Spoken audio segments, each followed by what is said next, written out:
audio visual. Tonton yang Anda dengar.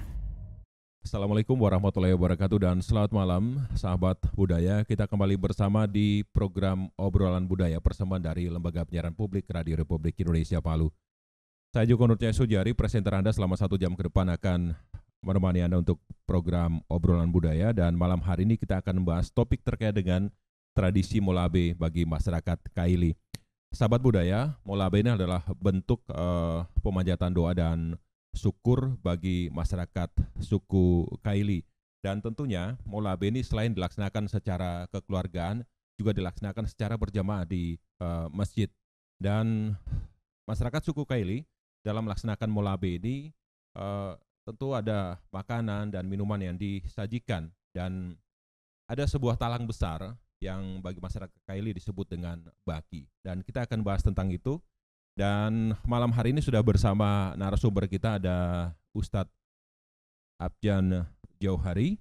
Beliau adalah tokoh agama, salah satu tokoh agama, dan juga selaku wakil imam Masjid Besar di Masjid Agung Baitur Rahim Palu.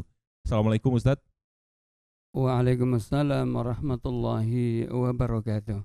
Iya, sehat Ustadz ya? Alhamdulillah sehat walafiat. Kita masih diberikan kesehatan hingga kita nantinya bisa melaksanakan ibadah di bulan suci Ramadan nantinya tahun ini. Amin. Ustadz, topik kita malam hari ini terkait dengan tradisi Molabe bagi masyarakat Kaili. Sebenarnya kalau dari sudut pandang agama Islam ini seperti apa Ustadz? Karena bukan masyarakat Kaili saja, di daerah-daerah lain juga melaksanakan hal yang sama gitu. Ada proses yang tidak terlalu panjang lah. Misalnya jelang bulan suci Ramadan menyambangi kuburan untuk ziarah makam dan kemudian melakukan sejumlah ritual-ritual yang lain Ustadz.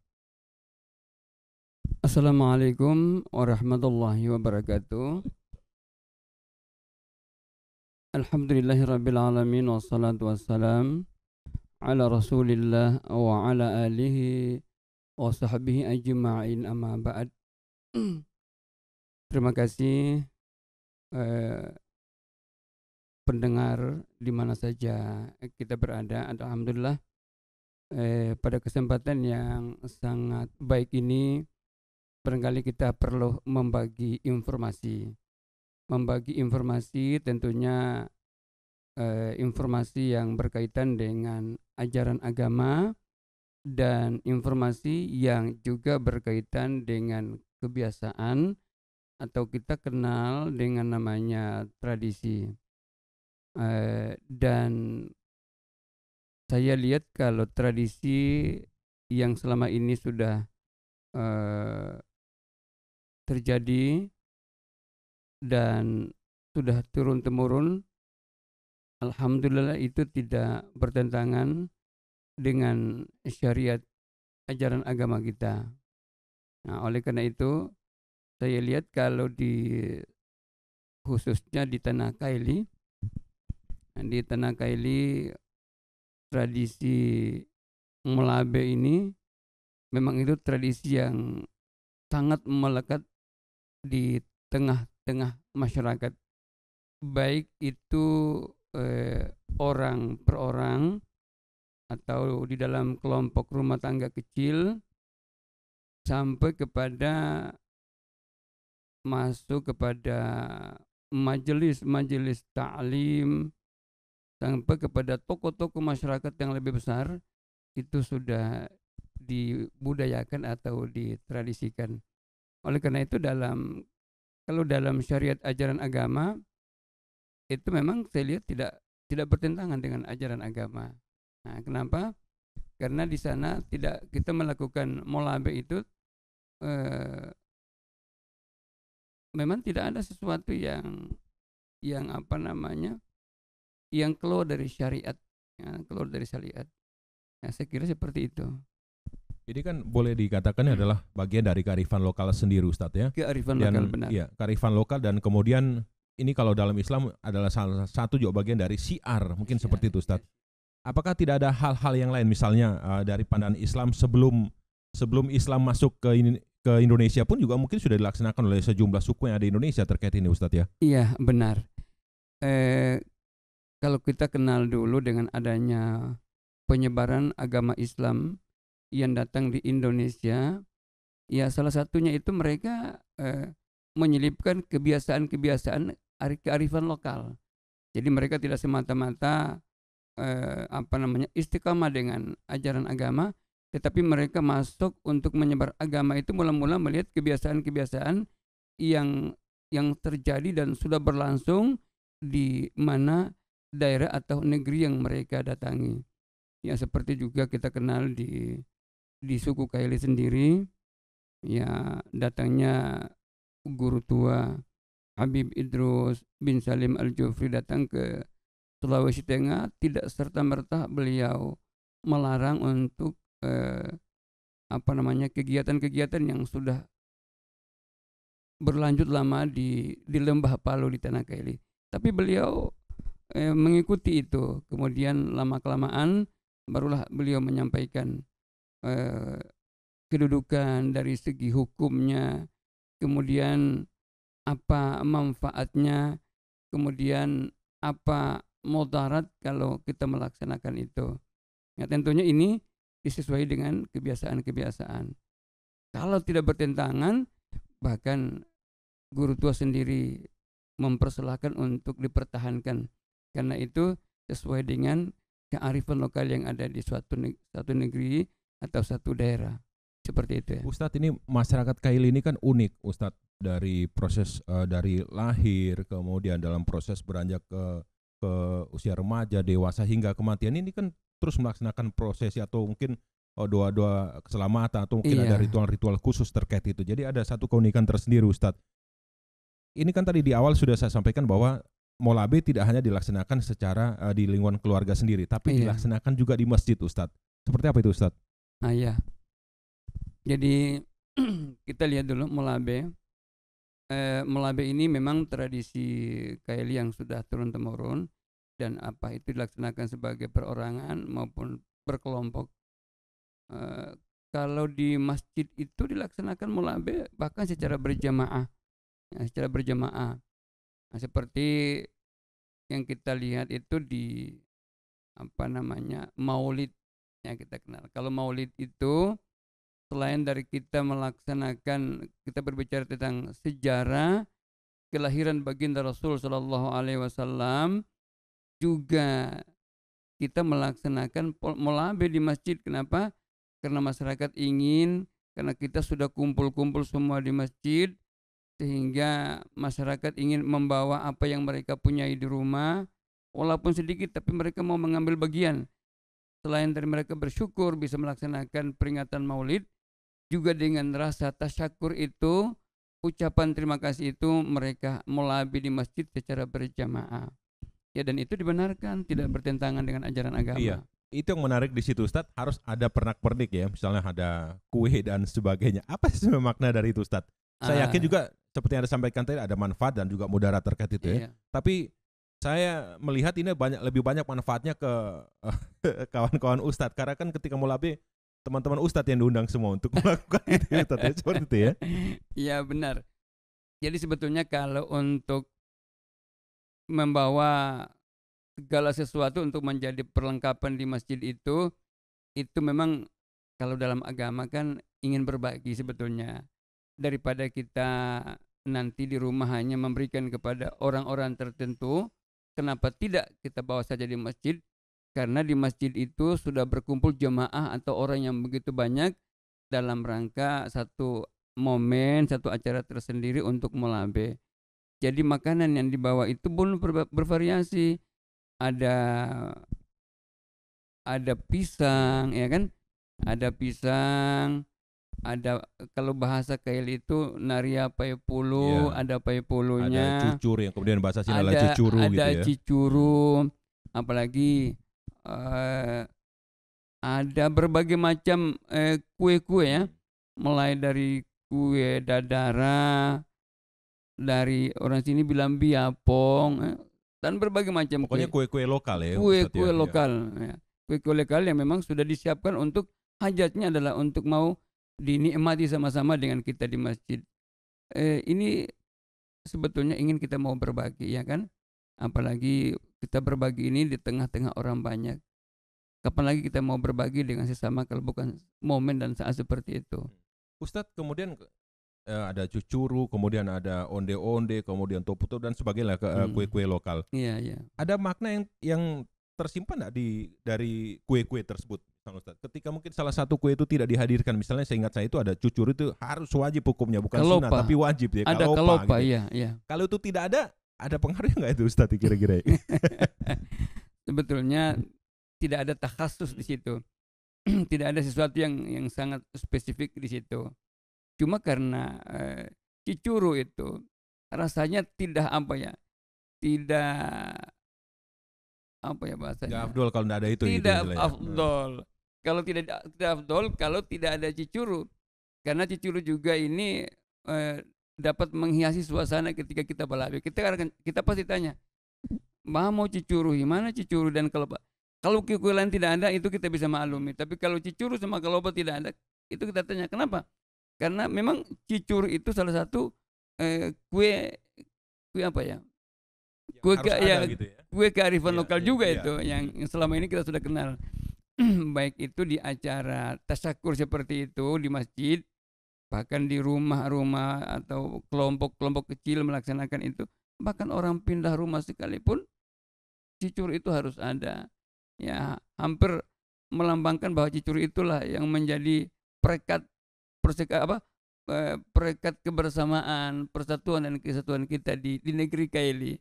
Makanya kemana-mana ada cicuru, ada kalopa, dua kue itu. Bahkan ditambah juga dengan sekalipun ada kelangan terbatas, masyarakat kecil, mereka tetap berusaha agar minimal ada 1 kilo daging untuk menghidupkan suasana di Molabe itu kan. Ya, kenapa? Sehingga orang yang datang itu bisa menikmati dengan ikhlas. Jadi memang tidak ada melambangkan makna tersendiri, tidak ada. Kayaknya untuk mau menjadi perekat itu, menjadi perekat bahwa dengan adanya kue ini berarti betul-betul bahwa menjadi lambang perekat untuk persatuan dan kesatuan kita aja. Tidak ada lambang tersendiri. Ustadz, sebelum kita jeda di sesi yang pertama, Islam itu mungkin secara global Islam adalah rahmatan lil alamin seperti itu Ustadz ya, bisa bermanfaat bagi semuanya. Dan suku Kaili tidak hanya saja menganut agama Islam, tapi ada juga agama Nasrani dan sebagainya. Iya, iya. Di beberapa daerah yang ada di Kota Palu sendiri, kalau Anda melihat sendiri Ustadz, apakah juga tradisi itu masih tetap dilaksanakan atau hanya khusus di Kota Palu sendiri Ustadz? Misalkan daerah-daerah pendukung, kita punya kabupaten penyangga seperti Sigi, Donggala dan sebagainya, atau mungkin masyarakat kita yang ada di daerah pegunungan. Iya. Alhamdulillah saya sudah cukup juga berpindah-pindah di beberapa tempat, khususnya di Lembah Palu dan khusus Pasigala barangkali ya, di Pasigala. Saya juga sempat bertugas dulu di Donggala, ya tidak lama, kurang lebih 6 tahun lebih, dan sangat lama kalau saya di daerah Sigi. Pernah saya di Donggala itu sampai di Ogoamas. Ogoamas itu perbatasan antara Donggala sama Toli-Toli. Dan ternyata ada juga suku Kaili yang sudah membaur dengan suku Bugis yang ada di perbatasan sana di Ogoamas. Ternyata waktu saya hadir di sana dan acara yang sama, karena waktu itu ada kegiatan di Isra Mi'raj, saya diundang dan itu sama-sama dengan rombongan Bapak Bupati. Itu ternyata kami disuguhkan dengan makanan yang sama. Dan sebelum kita mulai acara, sebagai bentuk rasa syukur kita kepada Allah Subhanahu wa taala karena diberikan kesehatan, kesempatan bertemu dengan pejabat dan di hari-hari yang baik seperti itu, maka kita melaksanakan kegiatan seperti tahlil Molabe itu. Ternyata di acara Molabe itu makanan-makanan yang disuguhkan dan dikeluarkan itu sama dengan makanan yang ada di Kota Palu. Ada cicuru, ada lokadano. Cuma bedanya kalau di Pantai Barat, Ogoamas tidak ada daging karena memang di sana ikan yang begitu banyak ya. Jadi pengganti dari daging itu adalah ikan bakar yang begitu luar biasa ya. Tapi kalau saya lihat cicuru ada, mewarnai baki-baki itu cicuru ada. Kue dadar juga ada, kalopa juga ada. Ditambah karena itu Pantai Barat, ada satu makanan itu namanya apa? Ada gula merah, ada juga Paipulu apa namanya? Kalau itu apa saya baru lihat kalau di Pantai Barat itu ya. Karena itu daerahnya di Pantai Barat di Ogoamas, sehingga apa namanya? Ada itu memang gula merah, kemudian ada paipulu. Jadi itu kalau kita nikmati begitu enak. Nah, kita makan. Saya nggak tahu itu tradisi Kaili juga atau masuk sudah terjadi kolaborasi antara tradisi Bugis sama tradisi Kaili. Intinya dalam hal ini adalah prosesi Molabe itu Iya. tetap dilaksanakan, Iya. walaupun mungkin skripnya beda Ustadz ya, Iya, mungkin iya. penyampaiannya beda, tapi tujuannya sama untuk sama, benar. memanjatkan rasa syukur atau mungkin doa keselamatan bagi Benar, kita semua. iya. Iya, Ustadz, kita jeda dulu, nanti kita akan lanjutkan, dan pemirsa RRI Net tetap bersama kami di program Obrolan Budaya Persembahan dari LPP RRI Palu. Apa kata juru bicara Presiden Fajrul Rahman tentang indikator menuju tatanan kenormalan baru? Kan ada fasenya, kan fase PSBB, kemudian fase persiapan menuju kenormalan baru, kemudian baru menuju kepada kenormalan baru atau adaptasi dengan kebiasaan baru. Nah, di sini syarat untuk keluar dari persiapan ini adalah dengan 15 indikator terkait dengan upaya untuk masuk ke dalam sebagai persiapan menuju kepada kenormalan baru. Apabila 15 indikator ini tidak dicapai, maka tidak mungkin masuk kepada kenormalan baru.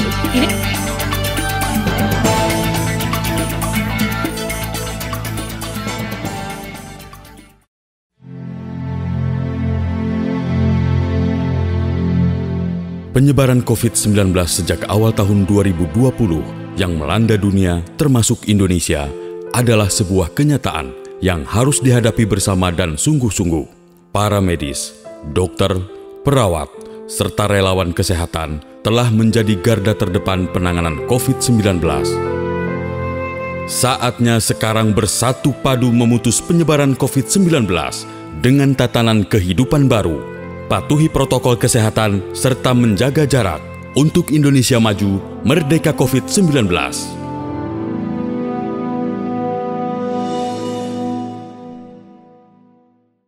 Minda, katanya kita harus pakai istilah tatanan kehidupan baru ya, bukan new normal. Iya, biar mudah dipahami. Oh gitu, benar juga sih.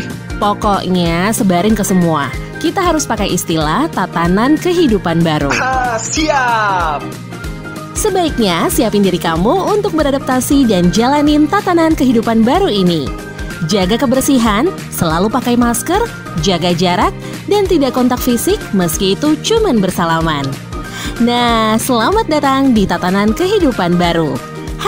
#Indonesia Tatanan Kehidupan Baru.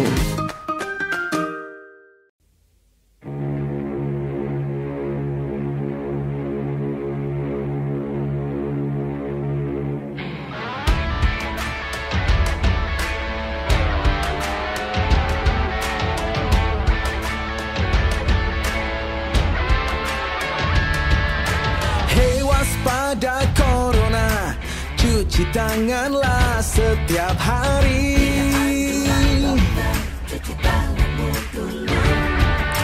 Jaga selalu jarakmu ketika kita berinteraksi.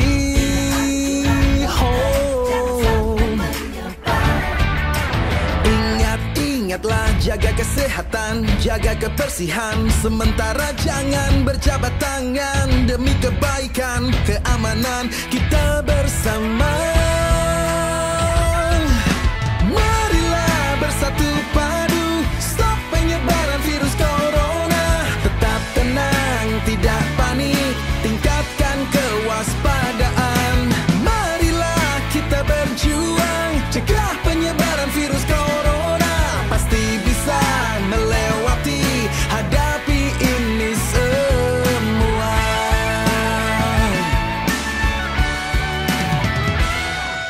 Jangan kau sebar berita hoax yang tak jelas.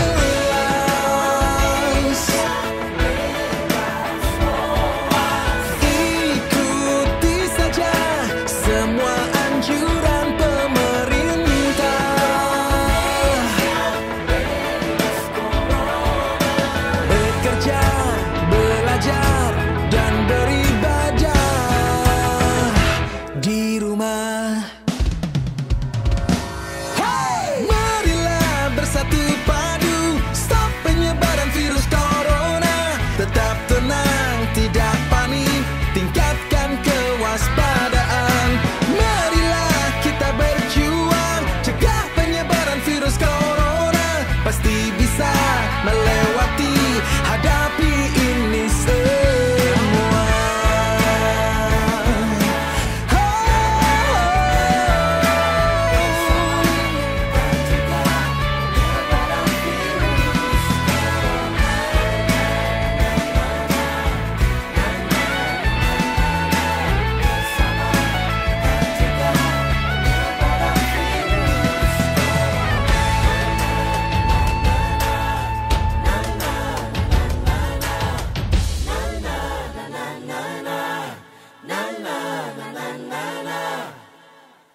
RRI mempersembahkan RRI Playgo.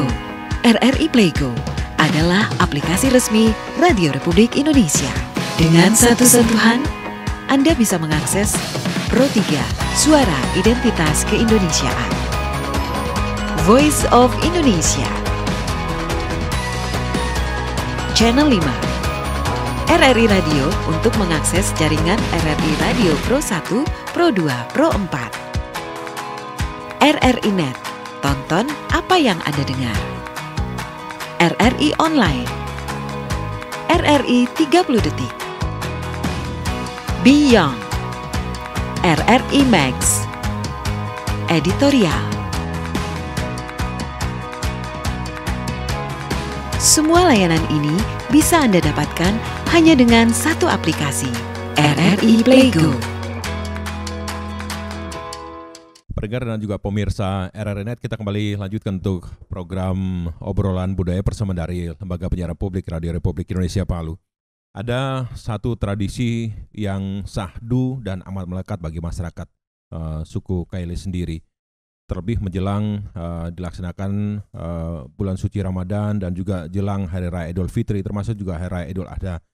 Ada prosesi yang begitu panjang, termasuk yang kita bicarakan malam hari ini terkait dengan Molabe. Tadi sudah dijelaskan secara gamblang oleh Ustadz Afhan Jauhari.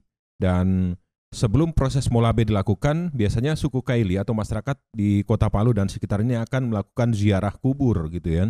Melakukan ziarah kubur untuk ziarah makam seperti itu, dan melakukan pembersihan di sekitar makam dan kemudian kembali ke rumah untuk melaksanakan prosesi Molabe sendiri.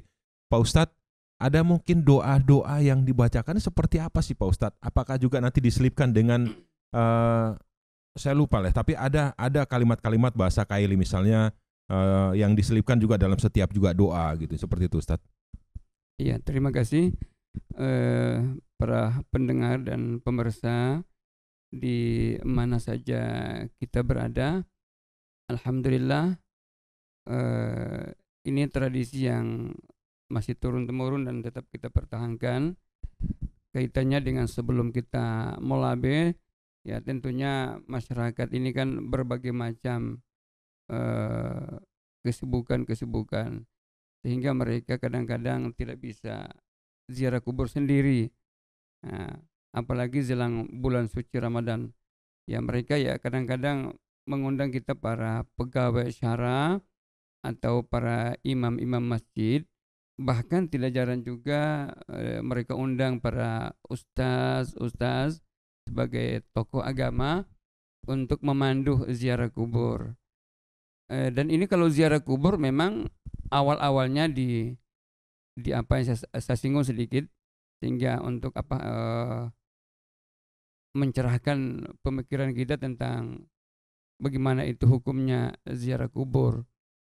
Ziarah kubur memang pada awal-awalnya Rasul melarang untuk ziarah kubur karena takut di atas kubur ada orang-orang yang menziarahi kubur itu melakukan hal-hal yang dilarang oleh ajaran agama kita. Tapi kemudian ziarah kubur ini dibenarkan oleh baginda Rasul sallallahu alaihi wasallam. Bagaimana dalam satu hadis kata Rasul sallallahu alaihi wasallam, kuntu nahaitukum an ziyaratil kubur fazuruha fa innaha tudzakkirukumul akhirah. Ya, dalilnya atau hadisnya kurang lebih seperti itu. Artinya dahulu saya melarang menziarahi kubur. Sekarang berziarahlah kepadanya, karena demikian itu akan mengingatkanmu akan hari akhirat. Ya, jadi dengan ziarah kubur ini ya lebih ditekankan kepada kita akan mengingat hari akhirat. Kenapa? Karena ketika kita ziarah kubur ada ada akhlak untuk kita ziarah kubur. Ya, ada aturan-aturan mainnya untuk kita ziarah kubur. Jadi tidak sembarang kita datang ziarah kubur, lompat sana, lompat sini, tapi dia memang ada aturannya. Sehingga Nabi bilang kalau kita ke kubur diajarkan, kita pertama-tama akan memberikan salam. kepada penghuni-penghuni kubur.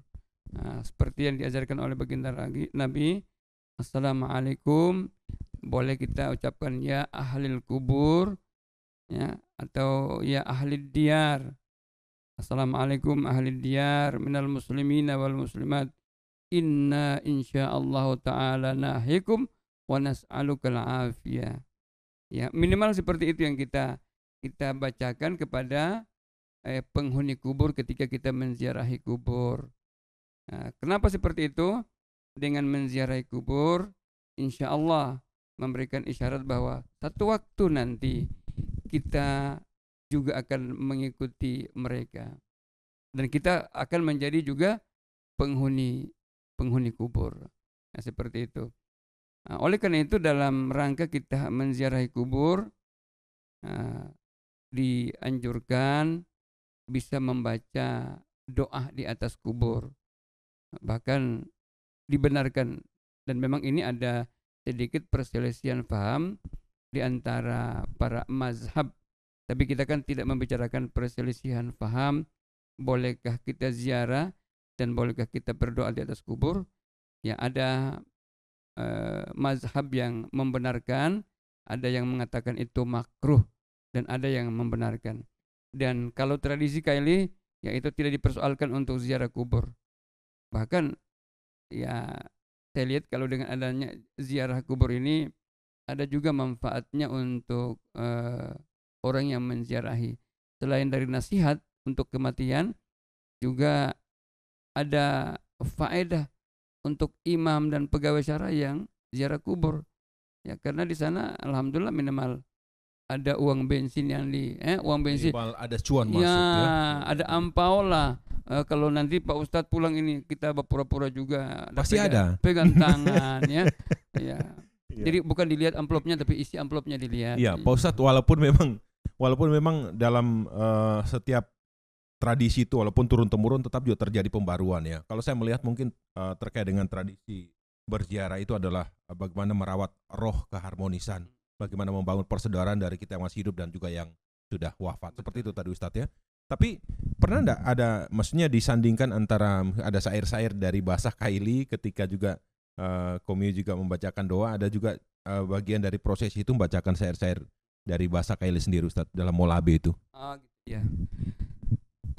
Memang kalau untuk mau pakai bahasa apapun boleh ya kan. Kalau kita molabe itu kita awali kan, jadi dia ini kan niat sebenarnya. Jadi ada juga yang baca ala hadhihin niyah. Ada juga Al-Fatihah bil qabul wa tamami kulli su'ul ya. Jadi artinya kita kita merampungkan seluruh hajat kita kepada Allah Subhanahu wa taala yang kita khususkan kepada roh. Ya. Biasa kita baca ila ruhi, kita sebut ya. Ila ruhi kita sebut namanya. Ya, atau ila hadratin nabil mustafa Muhammadur Rasulullah sallallahu alaihi wasallam. Kalau memang dia tidak mampu dengan bahasa Arab, boleh dengan bahasa lokalnya sendiri boleh. Ya Allah, saya anak dari almarhum, ingin mau menitipkan doa kepada orang tua atau pendahulu kami yang ada di alam kubur. Seperti itu. Bukan menjadi persoalan itu ya. Intinya ini adalah bagaimana kita memanjatkan doa tersebut, doa keselamatan bagi yang sudah wafat itu sendiri. Dan baik sahabat budaya, pendengar dan juga pemirsa RRI.net dimanapun saat ini Anda berada, nantinya kita akan melanjutkan di sesi yang terakhir seperti apa sih tradisi yang terus menjadi turun-temurun ini berlaku di Kota Palu dan sekitarnya. Kemudian bagaimana benar-benar generasi milenial saat ini memahami betul arti dari molabe itu. Kita hanya ada ketakutan tersendiri, mudah-mudahan kekhawatiran ini tidak akan berlaku bagi semua.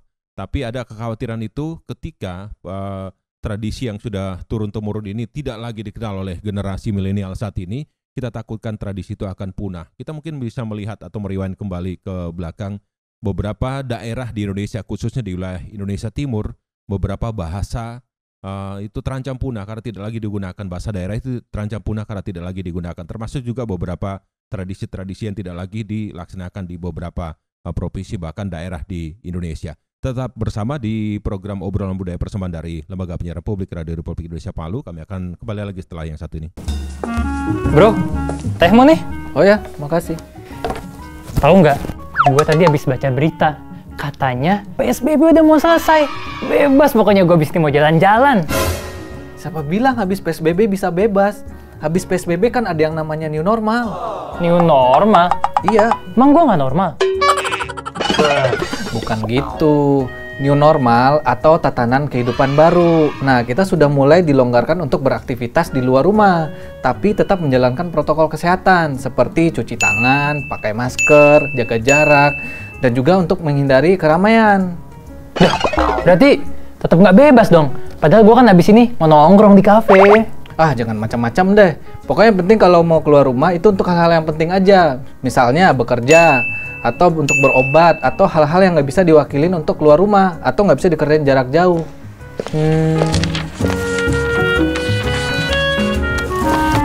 Nah, sekarang udah paham kan? Di era tatanan kehidupan baru ini, ayo kita berkarya dan lebih produktif lagi. Tapi ingat, tetap mencegah penyebaran virus COVID-19. Oke?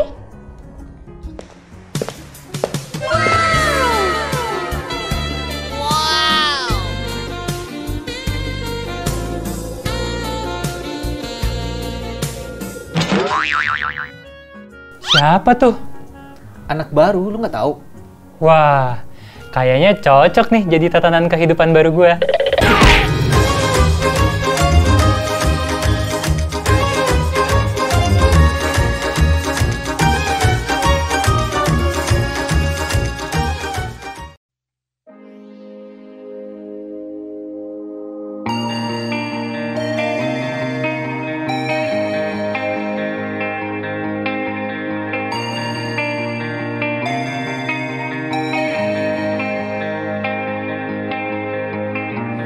Ini saat yang tepat untuk tetap sehat, lindungi diri kita dan keluarga.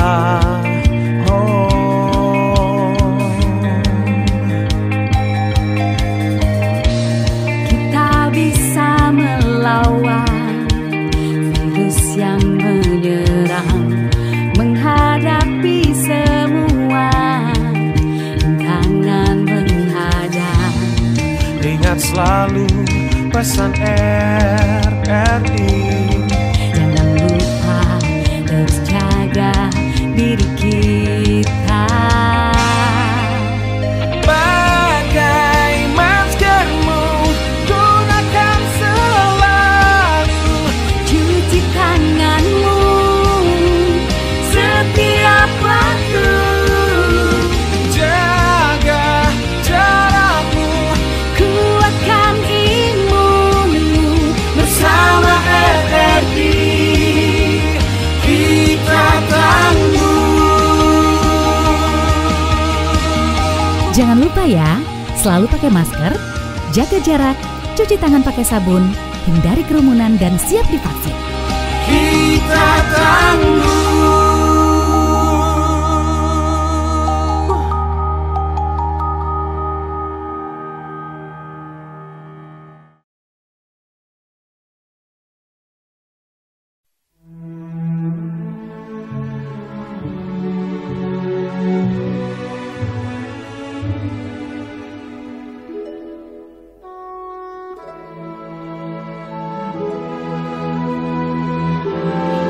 Nasionalisme adalah paham kebangsaan dari masyarakat suatu negara yang memiliki kesadaran dan semangat cinta tanah air dan bangsa yang ditunjukkan melalui sikap dan tingkah laku individu atau masyarakat. Nasionalisme dapat kita kenali dari karakteristiknya. Nasionalisme memiliki ciri-ciri antara lain adanya persatuan dan kesatuan bangsa, adanya organisasi modern yang sifatnya nasional, perjuangan yang dilakukan sifatnya nasional. Nasionalisme bertujuan untuk kemerdekaan dan mendirikan suatu negara merdeka di mana kekuasaan tertinggi berada di tengah rakyat. Nasionalisme lebih mengutamakan pikiran, sehingga pendidikan memiliki peranan penting dalam mencerdaskan kehidupan bangsa. Semangat nasionalisme juga tertuang dalam Pancasila, yaitu pada sila ketiga Pancasila yang bunyinya Persatuan Indonesia, dengan ciri-ciri rasa cinta terhadap tanah air dan bangsa Indonesia, rela berkorban demi kepentingan bangsa dan negara, bangga memiliki tanah air dan bangsa Indonesia, memposisikan kepentingan bangsa dan negara di atas kepentingan pribadi dan golongan.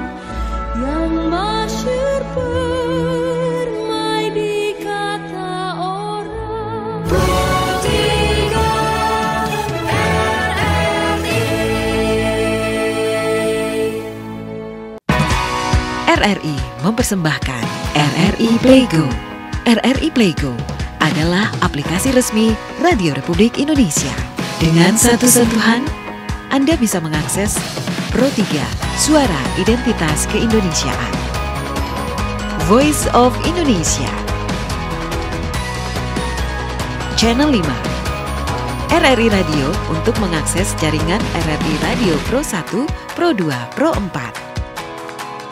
RRI Net, tonton apa yang Anda dengar. RRI Online, RRI 30 Detik, Beyond, RRI Max, Editorial. Semua layanan ini bisa Anda dapatkan hanya dengan satu aplikasi, RRI Playgo. Pendengar dan pemirsa RRI Net, kembali kita lanjutkan untuk sesi yang terakhir program obrolan budaya dengan topik tradisi Molabe bagi masyarakat Kaili. Tradisi yang tidak hanya menjadi simbol yang diwariskan secara turun-temurun, tetapi ini sebenarnya bagaimana kita memaknai dan menghargai asal-usul kita dari orang tua kita terdahulu. Dan walaupun dalam konteks saat ini terjadi pembaruan dan kemudian dibalut dalam berbagai hal, dalam ritus keagamaan biasa disebut dengan doa, dan doa ini kemudian dibalut menjadi sebuah satu kesatuan yang kemudian hingga saat ini masih terus kita dapat laksanakan dalam bentuk kata Molabe. Baik, Pak Ustadz, kalau di Kota Palu pasti ada mungkin tambahan-tambahan seperti yang saya sampaikan tadi, ada pembaruan lah. Apakah sama juga konteks dari Molabe di Kota Palu dan juga daerah-daerah lain, misalnya di Sigi, Donggala, dan sekitarnya, Pak Ustadz? Iya, terima kasih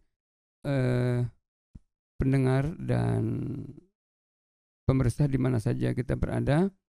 Alhamdulillah, kalau saya melihat perkembangan-perkembangan yang terjadi saat ini, mudah-mudahan tidak akan menggeser nilai-nilai Molabe ini sendiri. Karena sejauh ini saya bukan saja di Lembah Palu, di Kota Palu, Sigi dan Donggala, bahkan sampai di luar itu juga. Saya pernah di Poso, saya pernah juga di daerah-daerah lain seperti paling jauh itu Banggai Laut sama Banggai Kepulauan sampai Banggai Laut. Dan yang terjadi juga kalau urusan seperti memohon doa dengan cara Molabe ini, alhamdulillah tidak ada perbedaan-perbedaan yang terjadi. Ya, dalam hal pelafalan juga masih tetap sama. Jangankan di Lembah Palu, di luar daerah Kota Palu, seperti di Parigi Motong itu juga sama. Ya, apalagi di Sigi dan Kota Palu, ini kan cuma tetangga cuma tetangga desa ya. Jadi tidak ada sama sekali perbedaan-perbedaan. Kalaupun yang terjadi ada perbedaan, yaitu mungkin karena orang tua-tua yang tadinya awalnya gigi masih utuh, pendengarnya masih bagus, ketika dia sudah tua, ya pengucapannya mungkin sudah tidak fasih, ya mungkin pendengarannya juga sudah tidak bagus, sehingga kadang-kadang dalam penyebutan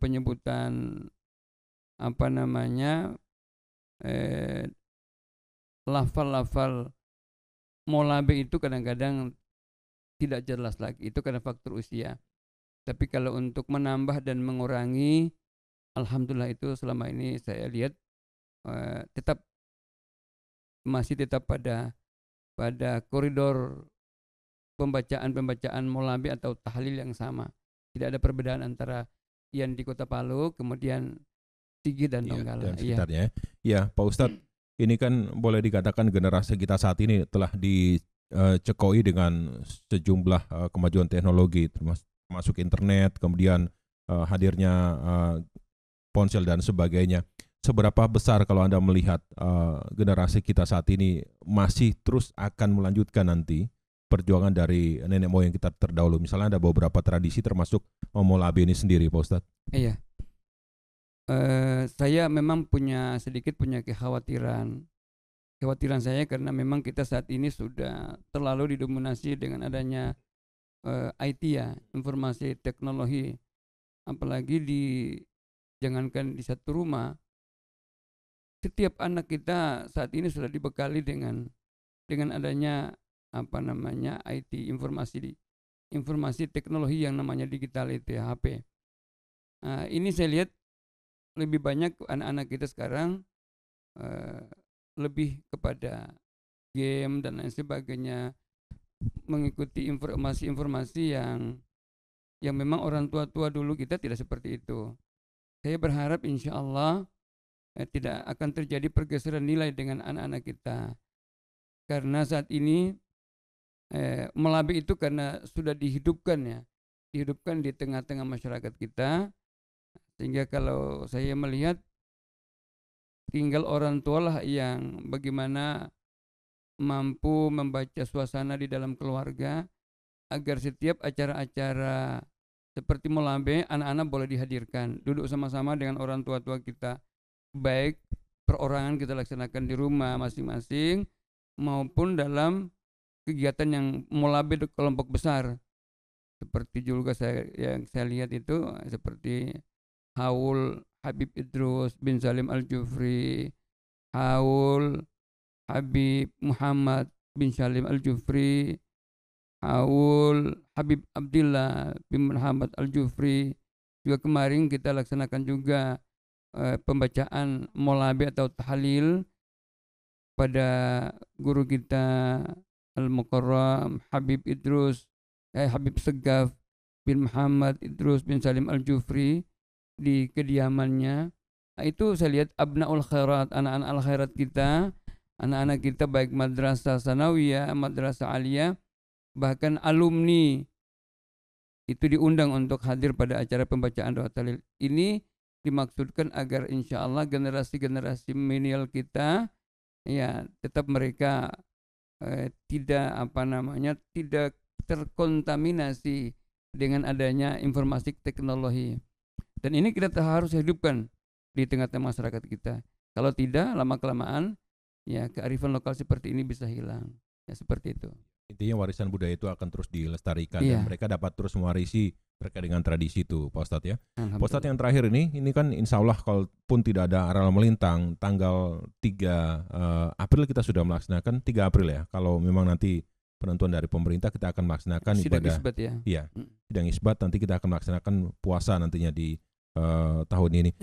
Pak Ustadz, mungkin ada penyampaian kepada pendengar dan juga pemirsa RRI terkait dengan jelang bulan suci Ramadan ini.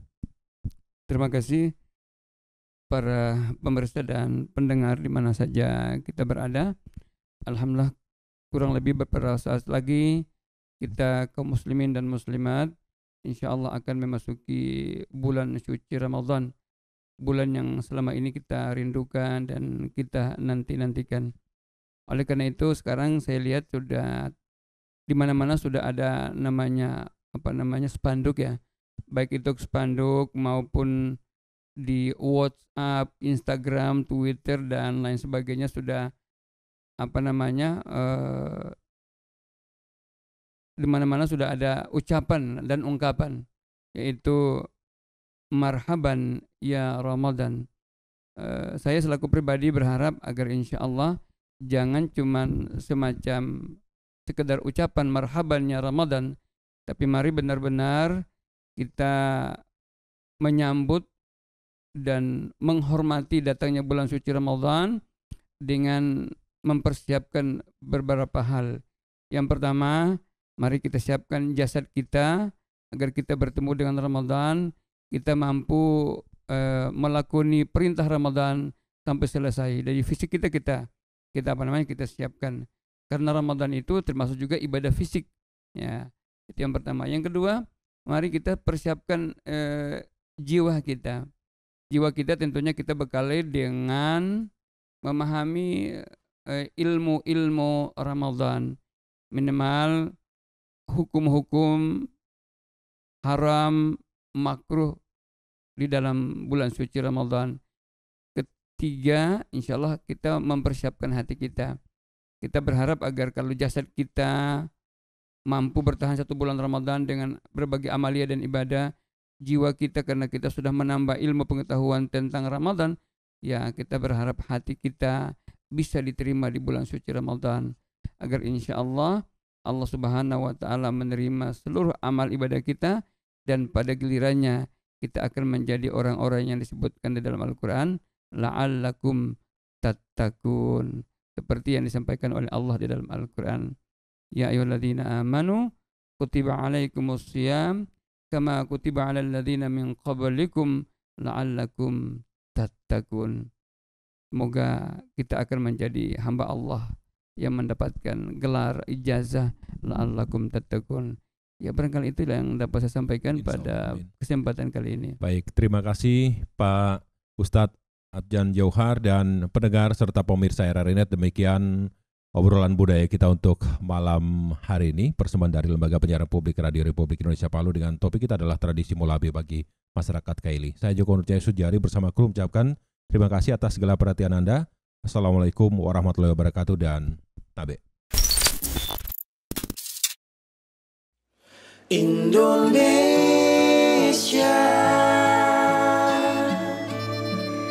hadapilah dengan tulus dan ikhlas. Ini pasti berlalu. Indonesia,